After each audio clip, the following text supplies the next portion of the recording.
Hello listeners, this is the continuing video of Mahabharat audio series. This video will be regarding chapter number 36. It's about Bhim and Hanuman. Draupadi used to complain frequently. This Kamyak forest is not beautiful without Arjun.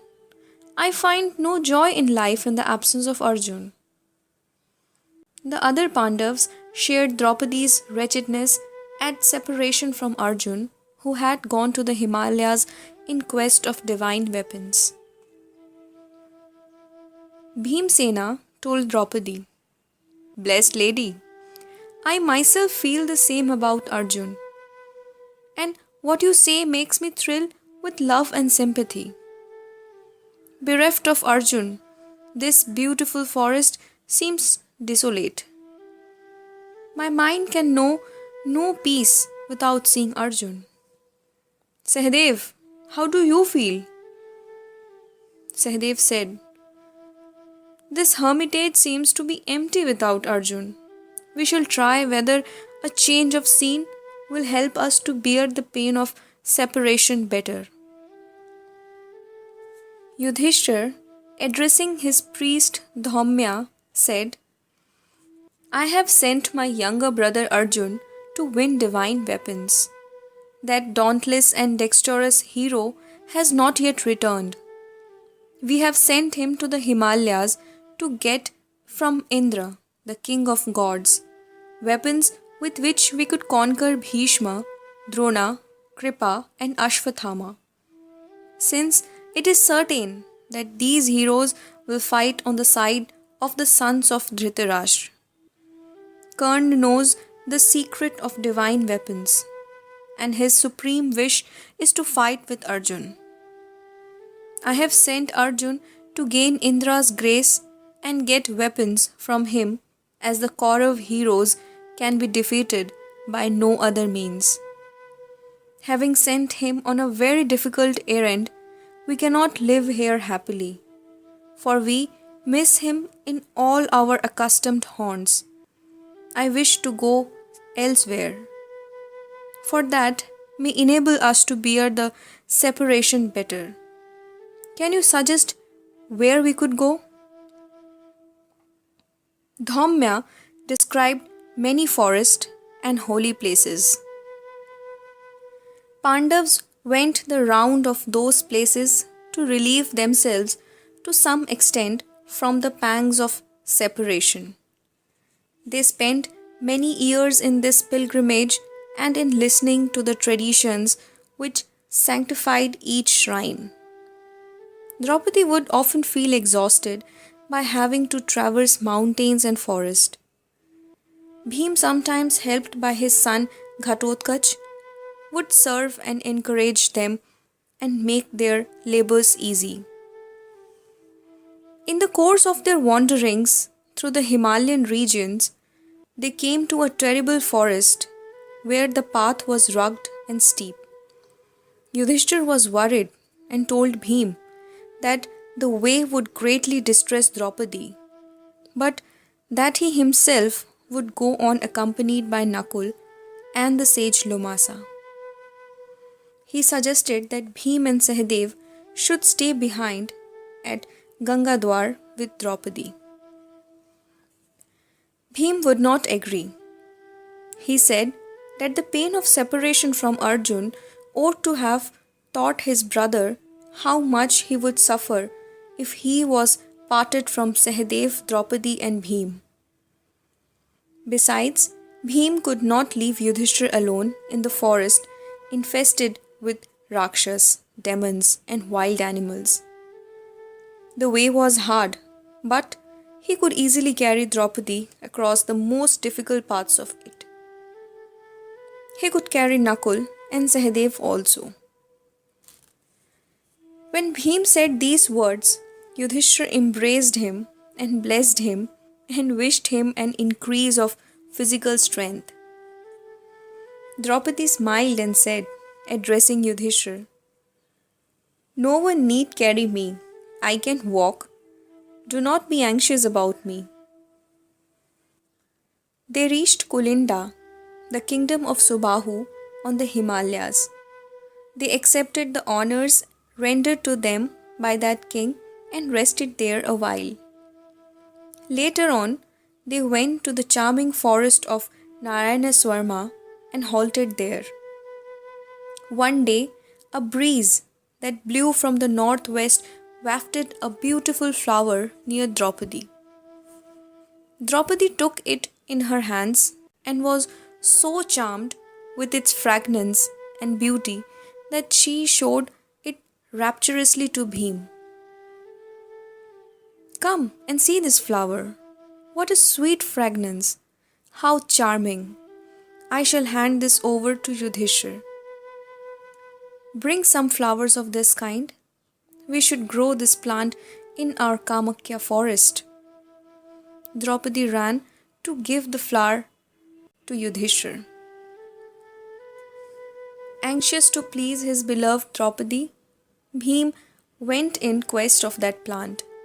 He went alone in the direction from which the fragrance seemed to be blown by the breeze, without wasting a thought of the wild beast that crossed his path. He presently came to a garden of plantain trees at the foot of a mountain, and there he saw a huge monkey shining like blazing fire, which lay right across his path, blocking it. He tried to frighten the animal out of his way by shouting at it. It only half opened its eyes lazily and drawled, I am indisposed, and so I am lying here. Why did you wake me? You are a wise human being, and I am a mere animal. It is only proper that the rational man should show mercy to animals as inferior creatures. I am afraid you are ignorant of right and wrong. Who are you? Whither are you bound?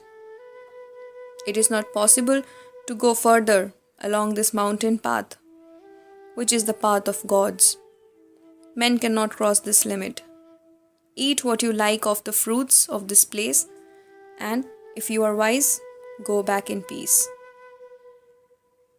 Bhim, unused to being taken so lightly, grew angry and shouted, Who are you?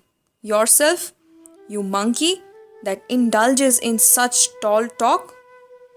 I am a Kshatriya hero, a descendant of the Kuru race and son of Kunti. Know that I am the son of wind god? Now move away from the path or stop me at your peril. Hearing these words, the monkey merely smiled and said, I am, as you say, a monkey, but you will come to destruction if you try to force a way. Bhim said, I do not want your advice, and it is no concern of yours if I go to destruction. Get up and move out of the way, or I will make you. The monkey replied, I have no strength to stand up, being but a very old monkey. If you have to go at any cost, jump over me. Bhim said, Nothing could be easier, but the scriptures forbid it. Otherwise, I should jump over you and the mountain in one bound, like Hanuman crossing the ocean. The monkey remarked, as though in surprise, O best of men, who is that Hanuman who crossed the ocean? If you know his story, enlighten me. Bhim wrote and said, Have you not heard of Hanuman, my elder brother, who crossed the ocean 100 yojanas in breadth to seek and find Sita, the wife of Ram? I am equal to him in strength and heroism. Well, there is enough talk. Now get up and make way, and do not provoke me to do you some harm. The monkey answered, O mighty hero, be patient, be gentle, as you are strong, and have mercy on an old and weak. I have no strength to rise up, as I am distripped with age. Since you have scrubs in jumping over me, kindly move aside my tail and make path for yourself. Proud of his immense strength, Bhim thought to pull the monkey out of the way by his tail. But, to his amazement, he could not move it in the least, though he exerted all his strength. He set his jaws and strained every muscle till the very sinews cracked, and he was covered with perspiration, but still could not move the tail at least. A little bit up or down or sideways. In shame, he bent down his head and then asked in a chastened mood, "Who are you? Forgive me and reveal to me whether you are a Siddha, god, or Gandharv." Bhim, like most strong men, was all respect when he saw one stronger than himself, and spoke like a pupil addressing his master. Hanuman replied, "O mighty armed Pandav, know that I am your brother, even that Hanuman, the son of the wind god, whom you mentioned a little while ago.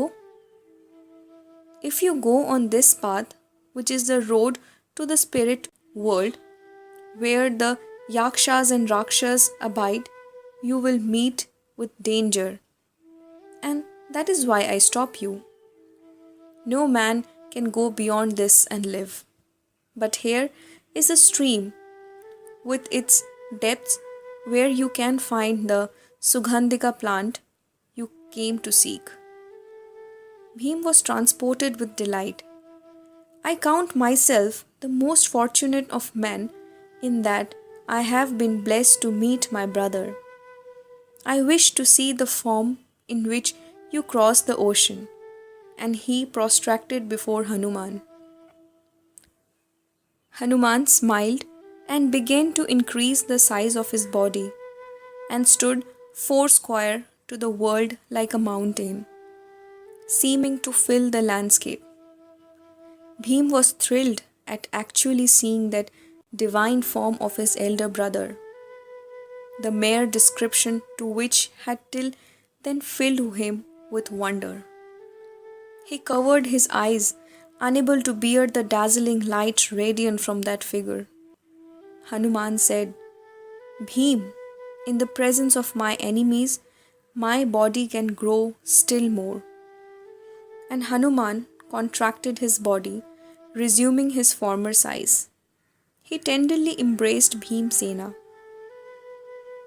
Bhagwan Vyas says that Bhim felt completely refreshed and became more stronger than before by the embrace of Hanuman. Hanuman said, "O hero, go to your abode. Think of me whenever you are in need.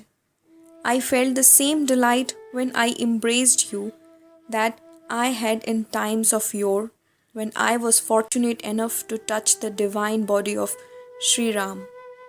Ask your boon that you like." Bhim said,